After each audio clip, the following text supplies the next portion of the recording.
जय जगन्नाथ। पवित्र कार्तिक पूर्णिमार हार्दिक अभिनंदन। पूरी समुद्र कूल एडाला चक्रतीर्थ बेलाभूमि। कार्तिक पूर्णिमार भक्त मानकर डंगा बसारे अपरिष्कार हो पड़ी यही चक्रतीर्थ बेलाभूमि। ताकू सफाई करने आम अनुष्ठान तरफ सदस्य मानकर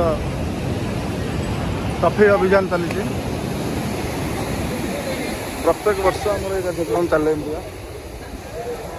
कार्तिक पूर्णिमा पर आम अनुष्ठान तरफ एमती सफाई कार्यक्रम जारी रहे। दीर्घ 8 वर्ष होला आमर ये कार्यक्रम चलती। सबू कार्तिक पूर्णिमा दिन डंगा बसला आम सदस्य मैंने एमती आसू समुद्र कूल सफाई कर। देखो आम सहित किसी टूरिस्ट समुद्र कूल सफा कर जोटा कि गोटे स्वागतयोग्य पदक्षेप।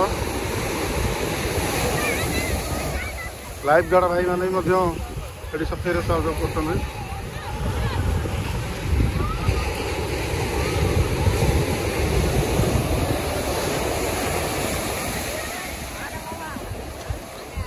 स्वच्छ पूरी यह ही लक्ष्य आमरी लवपीज लाइफ समस्त विनम्र अनुरोध एमती समुद्र कूल को स्वच्छ रखु। आमर ये पवित्र पुरीर समुद्र कूल यह पवित्र। धन्यवाद।